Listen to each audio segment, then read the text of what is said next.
Hello दोस्तों, मैं Arun sir आपका स्वागत करता हूं अपने चैनल गुरुकुल टीम पे। दोस्तों, ये वीडियो उन लोगों के लिए है जिनका first paper, second paper, CTET का जो भी है, उन लोगों को नहीं निकल पाता है बार बार पेडोलॉजी में। कोई भी सब्जेक्ट हो जिनको पेडोलॉजी में दिक्कत हो रहा है, तो सब लोग टैग वर्ड आज तक जहाँ भी पढ़े होंगे बहुत सारे लोग टैग वर्ड आपको बताए होंगे। लेकिन टैग वर्ड का सही से यूज कैसे करना है, कहाँ पे यूज करना है, किसका कैसे यूज करना है, बस टैग वर्ड देख लेना और लिखवा लेने से क्वेश्चन गलत हो जाएंगे, आप सही नहीं कर पाएंगे। बस उसको समझना पड़ेगा कि कैसे उसका यूज करेंगे।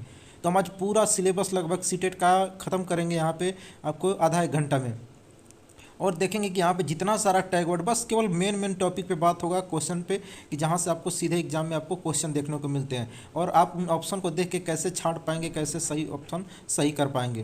तो हम एक एक टैग वर्ड पे आपको हम डिटेल में बातें करेंगे, कहाँ रहेगा, कैसे क्वेश्चन रहेगा। तो आप इस चैनल को सब्सक्राइब कर लें, निश्चित ही इस चैनल से आपको मदद मिलेगी। और इस वीडियो को देखने के बाद, पूरा वीडियो ध्यान से देखना, और इस वीडियो को देखने के बाद आप सेट लगाना, आपको मज़ा टाइप का आ जाएगा। तो चलिए वीडियो का शुरुआत करते हैं, एक एक टैग वर्ड को अच्छा से समझते हैं। देखो दोस्तों, पहला दिया है लचीलापन या अवसर देना। अब लचीलापन और अवसर देना, कि यहाँ पे सवाल जब भी कह देगा कि पाठ्यक्रम का लचीलापन होना, हाँ, पाठ्यक्रम में लचीलापन, पढ़ाई लिखाई में लचीलापन, व्यवस्था, कब जब समावेशी शिक्षा की क्लासेस होती हैं तो हम अपने सिलेबस को लचीलापन बनाते हैं, ताकि हर एक प्रकार का बच्चा क्या कर पाए, उसको समझ पाए। और अवसर देना का मतलब यह है कि हर एक प्रकार के बच्चे को हम क्या कर पाएंगे, कि अवसर दे पाएंगे, जिनसे क्या होगा कि उनको सीखने की क्षमता, उनको कभी क्लास में निराशा नहीं महसूस हो पाएगा। तो यहाँ पे अवसर देने का मतलब है कहीं भी बोलने का अवसर देना, प्रतियोगिता का अवसर देना, क्लास में कुछ कुछ बुलवाना, उनको किसी में भागीदारी देना, कोई प्रतियोगिता करा रहे हैं उसमें हिस्सा लेने के लिए, तो इस तरह का अवसर देना। चलिए सेकंड नंबर बात करते हैं, सर्वांगीण विकास का मतलब क्या होता है। तो सर्वांगीण विकास से यहाँ मतलब है कि जब हम बालक की शिक्षा तैयार कर रहे हैं, बालक को शिक्षा दे रहे हैं, तो किस लिए दे रहे हैं, तो बालक का सर्वांगीण विकास हो। तो सर्वांगीण विकास से मतलब क्या है यहाँ पे, तो सर्वांगीण विकास से मतलब है मानसिक क्षमता का विकास हो, शारीरिक क्षमता का विकास हो, आध्यात्मिक क्षमता का विकास हो, और साथ साथ जैसे कि हम क्या करेंगे कि बच्चों का संवेगात्मक क्षमता का विकास हो, बच्चे खेलना, हंसना, दौड़ना, मतलब सारी क्रियाएं सीख पाएँ अच्छे से। तो शिक्षा का ही मतलब होता है। और महात्मा गांधी का कोटेशन आपको याद होगा कि महात्मा गांधी ने शिक्षा के बारे में क्या कहा था, कि शिक्षा से मेरा अभिप्राय, एक सेकंड, बालकों में होने वाले मन, मस्तिष्क, आत्मा के सर्वांगीण विकास से है। तो वहाँ पे सर्वांगीण विकास की ही गांधी जी भी बात करते हैं। तो चलिए आगे बढ़ते हैं। नेक्स्ट, विविधता को बढ़ावा देना।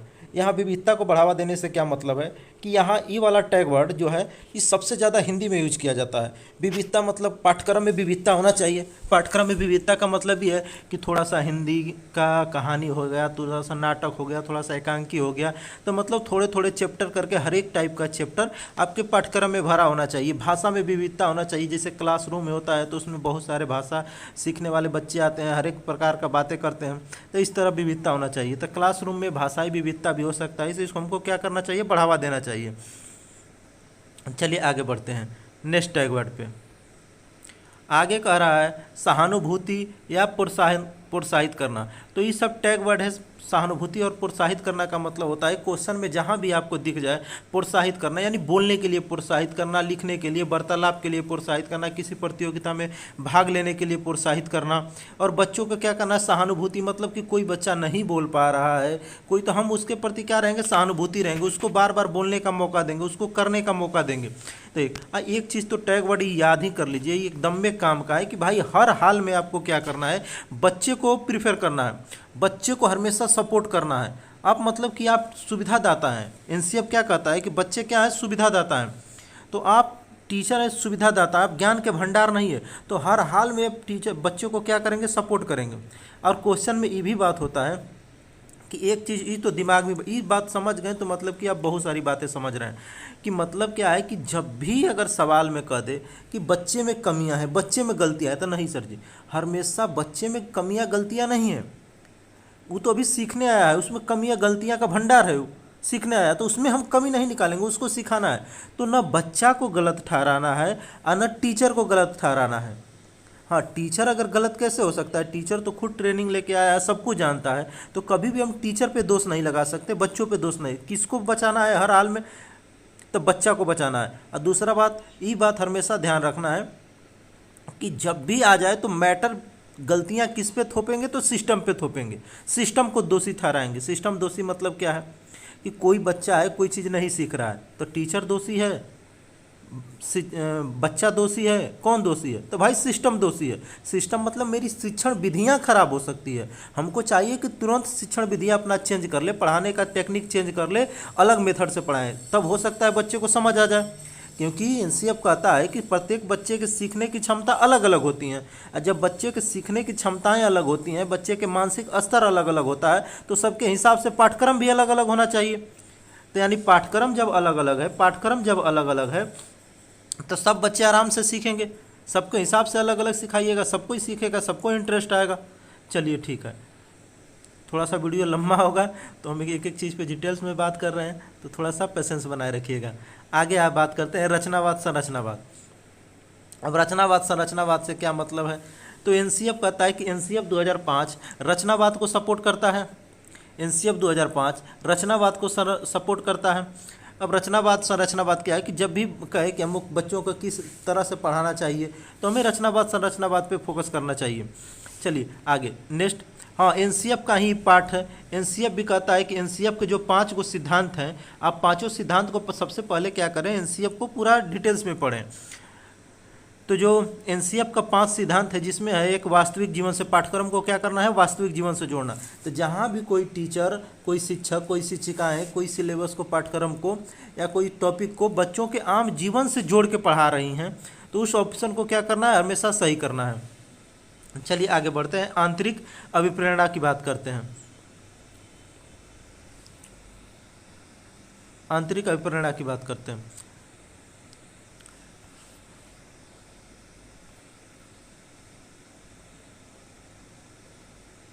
आंतरिक अभिप्रेरणा से मेरा तात्पर्य है कि हम मान लीजिए कि कोई बालक है, हम उसको क्या कर रहे हैं कि बाह्य अभिप्रेरणा दे रहे हैं। बाह्य अभिप्रेरणा का मतलब होता है डांट के, फटकार के, तो कितना दिन चलेगा, नहीं चलेगा। जब बालक को हम अंदर से मोटिवेट कर देंगे, खुद से जब करने लगेगा चीज़ें, तो उसको पढ़ने में इंटरेस्ट आने लगेगा। तो इस तरह हम क्या कर सकते हैं कि बालक को क्या कर सकते हैं कि हम पढ़ाई लिखाई में उसका इंटरेस्ट पैदा कर सकते हैं। और नेक्स्ट वाला टैग वर्ड उसी से रिलेटेड है, जिज्ञासा और रुचि पैदा करना। तो जिज्ञासा रुचि कब पैदा होगा सिलेबस में, जिज्ञासा रुचि कब पैदा होगा सिलेबस में, जब बच्चा, जिज्ञासा रुचि यहाँ पे कब पैदा होगा कि जब उसको अंदर से मोटिवेट करिएगा, सिलेबस अच्छा लगेगा। हाँ, और जिज्ञासा रुचि में करने का है कि शिक्षक को ऐसा पढ़ाना चाहिए बच्चों को कि उसमें वो रुचि उत्पन्न करे। जब सिलेबस के साथ बच्चों का रुचि उत्पन्न हो जाता है तो उस चीज़ों को आराम से सीखने लगते हैं, इंटरेस्ट, फिर क्लास क्या होता है, उबाऊ नहीं होता है, उनको अच्छा लगने लगता है। फिर अगर किसी ऑप्शन में है अर्थपूर्ण अधिगम। अर्थपूर्ण अधिगम क्या मतलब क्या है कि भाषा वाला में कभी कभी देखे हैं कि हमें पठन कौशल का क्या मतलब है। तो पढ़ने, यहाँ 2 चीज़ तो एकदम में इम्पोर्टेंट, आप यहाँ से समझिए 2 चीज़ें कि सवाल कहता है कि अर्थपूर्ण अधिगम की मतलब कि पठन कौशल के क्या तत्पर है। तो पढ़ने का मतलब सीधा सीधा होता है कि उसका अर्थ ग्रहण करना। कोई चीज़ पढ़ रहे हैं, उसका अर्थ पता ही नहीं चल रहा है, उसका अर्थ आप समझ ही नहीं पा रहे हैं, तो वो पढ़ाई बेकार है, मतलब कि कोई मतलब ही नहीं है पढ़ने का। तो जब चीज़ों को पढ़ रहे हैं, उसका अर्थ समझ पा रहे हैं, तो वो अधिगम क्या है, सार्थक है। और एक होता है लेखन कौशल। लिखने का क्या तात्पर्य है, तो लिखने से यहाँ कहा जाता है कि लिखने से तात्पर्य होता है कि अगर कोई बच्चा लिख रहा है तो अपने मन की अभिव्यक्ति, यानी अपने अंदर की जो बातें हैं वो अपने मन की अभिव्यक्ति को व्यक्त करता है, यानी अपने मन के विचारों को व्यक्त करता है। तो लेखन कौशल का बढ़िया से ऐसे कह सकते हैं कि अपने मन के विचारों की अभिव्यक्ति। अब पठन कौशल का मतलब ये है कि उसका अर्थपूर्ण अधिगम, मतलब कि उसका अर्थ समझना। चलिए आगे बात करते हैं, बहुभाषिकता या करके सीखना। बहुभाषिकता क्या है सर जी, पहले एक वर्ड यूज करते हैं, बहुभाषिकता। बहुभाषिकता का मतलब होता है कि किसी क्लास में बहुत सारे लैंग्वेज को बोलने वाले बालक होते हैं। जैसे इसका हम एग्जांपल समावेशी कक्षा से लिख सकते हैं कि कोई समावेशी कक्षा है और उसमें क्या है कि बहुत सारे बालक हैं, और बहुत सारे बालक हैं बैठे हैं, और सबके पास क्या होगा, अपनी अपनी अलग अलग भाषाएँ होंगी। तो जब सबके पास अपनी अपनी भाषाएं होंगी, आपको पता है कि मातृभाषा में ही पढ़ाना है बच्चों को, तो जब बच्चों को मातृभाषा में पढ़ाएंगे तो सब कोई अपना अलग अलग भाषा लेके आएगा, और हम मातृभाषा से लक्ष्य भाषा की तरफ चलेंगे। तो जब बच्चे अलग अलग भाषा लेके आएंगे, सबकी भाषाओं को क्या करना है, हमें सपोर्ट करना है, किसी को गलत नहीं ठहराना है। बहुभाषिकता हमारे लिए क्या है, संसाधन है। तो इसको भी आप यूज कर सकते हैं टैग वर्ड में कि बहुभाषिकता हमारा संसाधन है। हम उसको संसाधन के तौर पर, कि उन्हीं को ज्ञान को हम उन्हीं के रूप में बता देंगे। नेक्स्ट है करके सीखना, कि बहुत सारी अधिगम विधियां होती हैं जिसमें करके सीखना बहुत ज़्यादा इंपॉर्टेंट होता है, कि ऐसी भी कोई अधिगम विधियां जिसमें बच्चे खुद से इन्वॉल्व हो, खुद कर रहे हैं, तो अधिगम सार्थक होता है। तो उसको क्या करना चाहिए, एक टीचर को हमेशा बढ़ावा देना चाहिए, करके सीखने पे फोकस करना चाहिए। हस्तकारक अनुभव, हस्तपरक अनुभव, सॉरी यहाँ गलत है, हस्तपरक अनुभव। हस्तपरक अनुभव का मतलब यही है कि मतलब कोई काम क्रियाकलाप जहाँ बच्चे खुद से इन्वॉल्व हो, खुद से कर रहे हैं, तो वैसा अनुभव क्या होता है, बेस्ट होता है, वैसा अधिगम क्या होता है, बेस्ट होता है। पोर्टफोलियो क्या है सर जी, कि पोर्टफोलियो एक ऐसा फाइल होता है, शिक्षक द्वारा तैयार किया गया एक दस्तावेज होता है।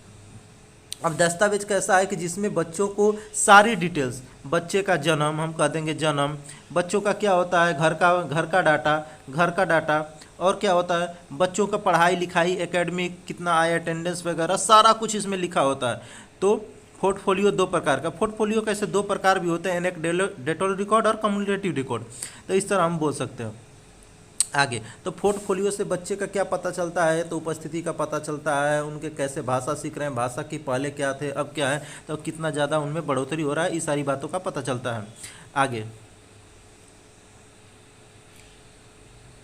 चलिए नेक्स्ट पे हम आगे बढ़ते हैं। प्रश्न करने का अवसर देना। अब प्रश्न करने का अवसर देने से क्या मतलब है कि अब बच्चे हैं, कोई भाई क्लास में बैठे हैं, तो हमें हर हाल में उन्हें एक्टिव रखना है। जब तक एक्टिव बच्चे नहीं रहेंगे तो पढ़ाई होगा कैसे। अब जहाँ एक चीज़ होते हैं कि एक जहाँ टीचर एक्टिव है, एक जहाँ बच्चे एक्टिव हैं, तो जब बच्चे एक्टिव हैं तो ज़्यादा बढ़िया से सीखेंगे। हम एक्टिव हैं मतलब कि अब बच्चों को कहीं मौका ही नहीं दे रहे हैं, बोले का हम बोले जा रहे हैं, तो मतलब कि एक जैसे कथा सुनते हैं वैसे बच्चे सुनेंगे। और जहाँ बच्चे एक्टिव हैं, बोलने का मौका है, बोल रहे हैं, पूछ रहे हैं, तो मतलब ये ज़्यादा सीखेंगे। तो इस तरह मतलब कि उनको प्रश्न पढ़ने का बच्चे को ज़्यादा करना सक्रिय रखना चाहिए। आगे नेक्स्ट बात करते हैं सृजनात्मकता पे। सृजनात्मकता, मौलिकता, धारा परिवाहिता वगैरह ये सब क्या होता है। तो सृजनात्मकता का मतलब होता है, पहले वर्ड को समझते हैं, एक एक चीज़ का मतलब। भाई पूरा सिलेबस हम यहाँ पे ख़त्म कर देंगे, शॉर्ट में ही बता रहे हैं, लाइन थोड़ा वन लाइनर की तरह, लेकिन पूरा सिलेबस लगभग ख़त्म करेंगे। यहाँ आप देखते रहिए बस। इस वीडियो से आपको हर हाल में पूरा, अगर वीडियो देख लिए तो आप बनाइएगा सेट वगैरह, आपको मज़ा आ जाएगा। तो हर हाल में आपको पूरा वीडियो देखना है। चलिए, सृजनात्मकता, मौलिकता, धारा प्रवाहिता से क्या मतलब है कि सृजनात्मकता का मतलब होता है कि किसी वस्तु को पूर्णतः या अंशतः, यानी पूरा नया बना दें या चाहे थोड़ा बहुत मॉडिफाई करके नया बना दें, ऐसा गुण क्या कहलाता है, तो सृजनात्मकता। तब सृजनात्मक बालक कैसे होते हैं, तब कहता है सृजनात्मक बालक वैसे बालक होते हैं जो अपने काम में बड़ी मतलब कि एक्टिव रहते हैं। हाँ, उबाऊ नहीं होते हैं, लगनशील होते हैं, लग गए उसमें, करना चाहते हैं, कुछ नया एक्टिविटी करते हैं। इनकी बुद्धि लब्धि क्या होती है, 120 प्लस होती है। तो ऐसे बालक होते हैं प्रतिभाशाली, जैसे कि एक बालक होते हैं प्रतिभाशाली, एक बालक होते हैं सृजनात्मक बालक। तो प्रतिभाशाली बालक भी होते हैं जिनकी बुद्धि लब्धि बहुत तेज होती है, लेकिन एक बालक होते हैं सृजनात्मक बालक जो कुछ नया क्रिएटिविटी करते हैं, अलग काम करते हैं। आगे पढ़ते हैं नेक्स्ट टैग वर्ड की, सहयोग और सामाजिक गतिविधियाँ। तब जहाँ भी एक वर्ड आपका याद होगा, वाइगोस्की वाला। वाइगोस्की बच्चा जो कुछ सीखता है समाज से सीखता है। वाइगोस्की का थ्योरम, तो भाई जहाँ भी सामाजिक सांस्कृतिक आ जाए तो पूरा वाइगोस्की खत्म हो जाता है, उसी में निपट जाते हैं। ये क्वेश्चन में देख लिए, सामाजिक सांस्कृतिक परिप्रेक्ष्य में किस मनोवैज्ञानिक है, वाइगोस्की कर लेते हैं। और सहयोग का भी अधिगम को बात हैं कि बच्चे कैसे सीखेंगे, तो सहयोग से सीखेंगे, सामाजिक गतिविधियों से सीखेंगे। और क्या है, बच्चे समाज से, भाषा वगैरह कहाँ से, समाज से ग्रहण करते हैं। नेक्स्ट टैग वर्ड की तरफ चलते हैं, बच्चों के विचार। अब यहाँ बच्चों के विचार से क्या तात्पर्य है सर जी, तो कहिएगा बच्चों के विचार यानी हर हाल में आपको, हर एक हाल में आपको बच्चों के विचार को ही तो जानना है। आप किसी का मूल्यांकन करते हैं तो बच्चों का पता करते हैं कि मन में चल क्या रहा है। भाई कोई हम शिक्षण विधियाँ पढ़ा रहे हैं तो उनके मन में चल क्या रहा है, वो क्या करना चाहते हैं। एक टीचर के लिए साइकोलॉजी वगैरह इसीलिए इम्पोर्टेंट हो जाता है कि बच्चों को आप समझे, जाने कि उनको क्या लग रहा है, पढ़ाई में इंटरेस्ट आ रहा है, नहीं आ रहा है, उनको कैसे पढ़ाएंगे तो बेस्ट होगा। तो बच्चों को विचार को जानना सर्वाधिक महत्वपूर्ण है। चलिए अब आगे, ही तो सब था क्या, पॉजिटिव वाला टैग वर्ड। ये सब आप देखें ऑप्शन में, तो आपको क्या करना है, सही करना है। अब क्या नहीं करना है, ऑप्शन में गलत वाला कैसे छाटेंगे कि क्या रहेगा तो गलत कर देंगे, उसको ऑप्शन में नहीं करना है। तो चलिए आप हम निगेटिव टैग वर्ड की तरफ चलते हैं। निगेटिव वाला टैग वर्ड क्या है, तो चलिए पहला आता है मानकीकृत और कठोर। अभी मानकीकृत कठोर क्या होता है, तो ये सर जी सिलेबस की बात कर रहा है कि कहीं हम पढ़ा रहे हैं, कोई हार्ड वाला खाली पढ़ाना चालू कर दिए, हम एक स्टैंडर्ड फॉलो कर रहे हैं कि मेरे में खाली हार्ड वाला सिलेबस, तो भाई नॉर्मल बच्चे कहाँ जाएंगे। तो कभी भी मानकीकृत या कठोर पैटर्न को अपना देंगे तो क्लास में जहाँ समावेशी शिक्षा का क्लास हो रही है, आप समावेशी शिक्षा में पढ़ा रहे हैं, तो भाई सब लोग नहीं सीख पाएंगे ना जब आप हार्ड करेंगे। तो इसीलिए मानकीकृत और कठोर वगैरह है तो इसको काट देना है। अब ऑप्शन में होता है केवल ही, बजाय कि बच्चे केवल इसी विधि से सीखेंगे, बच्चे केवल यही काम करेंगे, तो ये केवल ही बजाय वगैरह ऑप्शन में लग जाता है। तो इसको भी क्या करना है, निगेटिव छांट देना। तो जब क्वेश्चन आपको नहीं समझ आ रहा है तो पहले ऑप्शन को छांटना सीखिए। ये इसी टैग वर्ड से छाटिए कि कहाँ आपसे क्वेश्चन छांटना है। जब क्वेश्चन नेगेटिव वाला छांटना तो आपके पास एक ऑप्शन बचेगा, दो ऑप्शन बचेगा, तो सही होने के चांसेस ज़्यादा हो जाते हैं। चलिए आगे टैग वर्ड की बात करते हैं। थर्ड नंबर टैग वर्ड है ड्रिल और अभ्यास। ड्रिल और अभ्यास से क्या तात्पर्य है कि ड्रिल और अभ्यास मतलब कि कोई चीज़ बार बार प्रैक्टिस करना। एनसीएफ यही तो बात को काटता है कि सर जी रटवाना नहीं है, प्रैक्टिस नहीं कराना है, उसको सिखाना है। ऐसा सिखाइए कि उसको प्रैक्टिस की ज़रूरत ना पड़े, कि दिमाग में सीधे चीज़ें बैठ जाए, अनुभव में बैठ जाए। उसको आम जीवन से जोड़ दीजिए कि बार बार रटवाना, जैसे कि दुक्का दो दूनी चार, दुक्का दो, मतलब दिन भर रोज क्लास में होता है रटवाते जाते हैं। उसको ऐसे ना कि कुछ ऐसा बताइए कि उसको दिमाग में चीज़ें बैठ जाए, रटवाना नहीं है कोई चीज़ों को। आगे हम पढ़ते हैं इनाम और पुरस्कार वगैरह सजा। अब ये सब सजा देंगे। हमने कहा कि मोटिवेशन, इससे पहले थोड़ा वाला ही कहाँ पे आएगा कि मोटिवेशन वाला टॉपिक में आएगा कि हम किसी चीज़ को आंतरिक करना, मतलब हमें क्या करना है कि बच्चों को खुद से जगाना है कि वो खुद आए स्कूल चल के, कि स्कूल में कुछ नया मिलेगा, स्कूल में दोस्त होंगे, उसके बात करेंगे, घूमेंगे। इस तरह का मोटिवेशन होना चाहिए, न कि इनाम पाने के लिए, पुरस्कार पाने के लिए, या पिटाई के डर से स्कूल जा रहे हैं या पढ़ रहे हैं। तो ये सब ज़्यादा टाइम चीज़ें नहीं टिकेंगी। तो ये सबको क्या करना है, गलत काट देना। सीधे ऑप्शन में देखें और गलत काटिए। चलिए आगे वीडियो को पूरा लास्ट तक देखते जाइएगा, जैसे जैसे अंत होते जाएगा आपके लिए चीज़ें इंपॉर्टेंट होती जाएंगी। और अब आगे पढ़ते हैं पृथक्करण, अलगाव। ये पृथक्करण अलगाव से क्या तात्पर्य है सर जी, तो कहिएगा कि पृथक्करण अलगाव से यहाँ तात्पर्य है कि कभी भी मूल्यांकन किया जाता है तो हमें अलगाव के लिए नहीं, कि जैसे हमने मूल्यांकन किया, फर्स्ट जो 80% नंबर आए उनको अलग क्लास में बैठाएं, जो कमज़ोर वाले बच्चे हैं उनको अलग क्लास में। तो कभी भी अलग करने के लिए मूल्यांकन नहीं किया जाता है, रैंक देने के लिए मूल्यांकन नहीं किया जाता है, मूल्यांकन को उनके गार्जियन को बताने के लिए मूल्यांकन नहीं किया जाता है। हाँ, इसके लिए मूल्यांकन किस लिए किया जाता है, तो बच्चों को जानने के लिए कि बच्चे कैसे नहीं सीख रहे हैं, अपनी शिक्षण विधियों में सुधार के लिए कि हम बच्चों को कैसे सिखाएं। तो ये सब बेस्ट तरीका हो सकता है मूल्यांकन का। ये सब ऑप्शन में रहे तो आप सही करिएगा। कहीं कि रैंक देने के लिए, पुरस्कार देने के लिए, गार्जियन को बताने के लिए।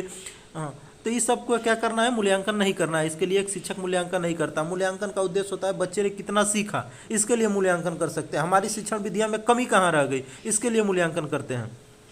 नेक्स्ट आते हैं नेक्स्ट टॉपिक पे, व्याख्यान परिभाषा याद कराना। अब व्याख्यान और परिभाषा याद करने से क्या तात्पर्य है यहाँ पे, तो व्याख्यान मतलब कि यहाँ व्याख्यान मेथड होता है कि एक तरीका होता है शिक्षण का।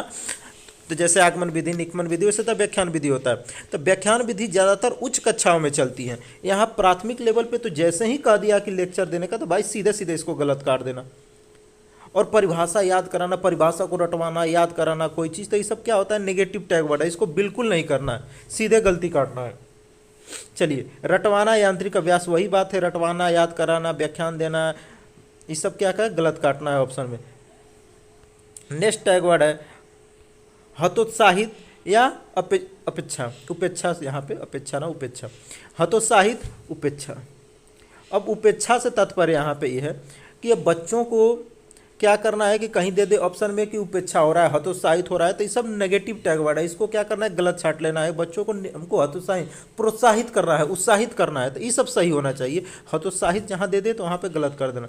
और प्राथमिक लेवल पे इसके आगे वाला जो व्याकरण वाला दिया है सर जी, तो प्राथमिक लेवल पे तो व्याकरण बिल्कुल भी नहीं, कि व्याकरण के नियमों को याद कराना रटाना प्राथमिक लेवल पर फर्स्ट पेपर में तो सीधे गलत काटिएगा इसको। सेकंड पेपर है तो कहता है कि व्याकरण भी सेकंड पेपर के लिए इंपॉर्टेंट नहीं है, लेकिन फिर भी कि व्याकरण को कैसे पढ़ाना चाहिए तो प्रश्नों के माध्यम से हम थोड़ा बहुत वहाँ पे पढ़ा सकते हैं, बता सकते हैं प्रश्नों के माध्यम से, लेकिन रटवाना याद कराना व्याकरण नियमों को बताना ये सब तो एकदम में गलत होगा सर जी।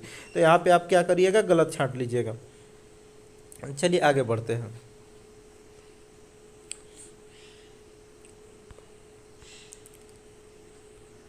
नेक्स्ट टैग वर्ड की तरफ चलते हैं। नेक्स्ट टैग वर्ड दिया है लिंग भेद के आधार पर विभाजन। अब लिंग भेद के आधार पर विभाजन से क्या तात्पर्य है, तो लिंग भेद में देखो यहाँ 3-4 क्वेश्चन है, हम सबको मतलब बोल रहे हैं ना कि पूरा टॉपिक कवर, तो पूरा टॉपिक कवर भाई। आज वीडियो को देखने पूरा लास्ट तक बने रहिए, मज़ा आ जाएगा आपको। लिंग भेद क्या होता है, तो एक होता है पूर्वाग्रह, लैंगिक पूर्वाग्रह, लैंगिक रूढ़िवादिता, जेंडर रूढ़िवादिता। जेंडर क्या होता है, लिंग क्या होता है, रूढ़िवादिता क्या होता है, लैंगिक पूर्वाग्रह क्या होता है, सारा चीज़ों पर बात कर रहे हैं। देखो भाई, ऑप्शन में 2 चीज़ें आती हैं। एक तो आता है कि लैंगिक रूढ़िवादिता, एक लैंगिक समानता। तो अब लैंगिक रूढ़िवादिता का मतलब है कि किसी को हम अपनी पुरानी अवधारणाओं के आधार पर भेदभाव कर रहे हैं, तो ये हो गया लैंगिक रूढ़िवादिता। लैंगिक समानता मतलब कि लड़का लड़की को सेम सेम अवसर दे रहे हैं, तो ये क्या होता है, लैंगिक रूढ़िवादिता, लैंगिक समानता। लैंगिक रूढ़िवादिता मतलब पुराने चीज़ों के पैटर्न के आधार पे हम लड़का लड़की में भेदभाव कर रहे हैं, तो लैंगिक रूढ़िवादिता कहलाता है। एक जेंडर क्या होता है, सेक्स क्या होता है, तो जेंडर से तात्पर्य है कि जेंडर एक सोशल और कल्चरल एस्पेक्ट में हम बात करते हैं कि सामाजिक और सांस्कृतिक परिप्रेक्ष्य में जेंडर मतलब कि समाज ने बनाया जेंडर के कंसेप्ट को, कि लड़का क्या है कपड़ा पहनेगा, लड़की साड़ी पहनेगी, लड़की बाल बड़े बड़े बाल रखेगी, लड़के छोटे बाल रखेंगे, तो ये सब समाज द्वारा बनाया गया है, इसे जेंडर कहेंगे। लिंग क्या कहेंगे, तो ये बायोलॉजिकल होता है सर जी, कि भगवान ने जैसे लड़का लड़की में कोई भेद न किया, जैसे ने भगवान ने बनाया है कि सबकी क्षमताएं मानसिक क्षमताएं समान दी, तो ये होता है लिंग की बातें। चलिए आगे बढ़ते हैं। नेक्स्ट पुस्तक केंद्रित शिक्षक केंद्रित। हाँ भाई, टैग वर्ड गलत। जहाँ भी पढ़ाई पुस्तक केंद्रित हो, किताब को लेकर कोई टीचर पढ़ा रहा है, अपने ही बातें बोले जा रहा है, तो ये सब गलत होगा ना। बच्चों को देखकर, बच्चा इंपॉर्टेंट है यहाँ, हर हाल में कहता है कि एनसीएफ यही तो बात करता है कि पढ़ाई किसके एस्पेक्ट में चलना चाहिए, बच्चों के एस्पेक्ट में। बच्चा क्या चाहता है सर जी, उसके इंपॉर्टेंट। अगर बच्चा को आप हर क्वेश्चन में आप बच्चों को तवज्जो दे रहे हैं तो वो ऑप्शन सही होंगे। तो हर हाल में आपको बच्चा को क्या करना है, तवज्जो देना है। अब नेक्स्ट वाला आता है आपके पास, बात करते हैं कि कोरा स्लेट या कोरा कागज। अभी कोरा स्लेट और कोरा कागज क्या होता है, तो कहता है कि बच्चा कोरा स्लेट कोरा कागज नहीं होता है। बच्चे कोरे, पहले की मानना थी, पहले की अवधारणा थी कि बच्चे क्या है, कोरे कागज होते हैं, कोरा स्लेट होते हैं। इसको क्या रचनावाद संरचनावाद में गलत ठहरा दिया गया, क्या कि बच्चे ना सर जी, बच्चे क्या हैं, तो बच्चे क्या हैं कि वो नन्हे वैज्ञानिक हैं, चीज़ों को क्या करते हैं, बनाते हैं, खुद से तोड़ते हैं, बिगाड़ते हैं, तो नन्हे वैज्ञानिक के रूप में हम दर्जा देते हैं। तो बच्चे क्या होते हैं, नन्हे वैज्ञानिक होते हैं। आगे बात करते हैं नेक्स्ट टैग वर्ड की तरफ, तकनीकी ज्ञान वैज्ञानिक शब्दावली। अब छोटे बच्चे हैं, उनको तकनीकी यानी हार्ड वर्ड यूज करिएगा, कठिन कठिन वर्ड तो समझ ही नहीं आएगा, तो सीधा बात है उनको समझ ही नहीं आएगा। जब समझ ना आएगा तो इंटरेस्ट ही नहीं लेंगे पढ़ाई में, तो उनके लिए नॉर्मल बात है। ये सब तकनीकी ज्ञान वैज्ञानिक शब्दावली सीधे ऑप्शन मिले, गलत काट लीजिएगा। नेक्स्ट है तुलना करना या पक्षपात करना। तुलना या पक्षपात का क्या तात्पर्य है, इसका मतलब ये है कि बच्चों को हम कभी भी मूल्यांकन वगैरह या किसी भी टीचर को नहीं चाहिए कि एक दूसरे का कंपैरिजन करे या लिंग के आधार पे भेदभाव करे, पक्षपात करे, तो ये सब नहीं होना चाहिए। तो जहाँ भी ये सब वर्ड दिखे सीधे गलत काट दीजिएगा। नेक्स्ट एक और बात यहाँ पे लास्ट में इम्पोर्टेंट है कि लास्ट वाला बात कह रहा है कि बच्चों की गलतियाँ बताना। अब भाई मूल्यांकन है, बार बार बच्चों से पूछे, उसने गलती बताया, हम उसको टोक दिए, रोक दिए, तो ऐसा नहीं करना होता है। हमें बच्चों के लिए टीचर को बच्चों का क्या होना चाहिए, सपोर्टिव होना चाहिए। अब किस तरह उसको हेल्प कर रहे हैं, तो जहाँ भी ऑप्शन में लगे कि टीचर एक बच्चों को हेल्प कर रहा है, बता रहा है, हाँ, न कि उसको शर्मिंदा कर रहा है, न कि बच्चों में कभी भी शर्मिंदा वाला भाव ये सब नहीं लाना चाहिए एक टीचर को। तो इस तरह के ऑप्शन, सारे ऑप्शन क्या होंगे, सही होंगे। चलिए दोस्तों, अब इसके साथ ही हम नेक्स्ट वीडियो आपको किसी टॉपिक से रिलेटेड हम आपको अपलोड करेंगे। आशा करते हैं मेहनत आपको अच्छा लगा होगा, और हमने 25-30 मिनट में आपके लिए पूरा सिलेबस लगभग हमने कवर किया, बहुत सारे टैग वर्ड एक एक चीज़ को बताया। तो इस चैनल से आपको निश्चित ही हेल्प मिलेगी दोस्तों। और आपको मेहनत पसंद आ रहा है तो इसको हर हाल में लाइक करें चैनल को, इस चैनल से आपको हर हाल में मदद मिलेगा। तो अपने दोस्तों को भी क्या करें, शेयर करें। थैंक यू दोस्तों।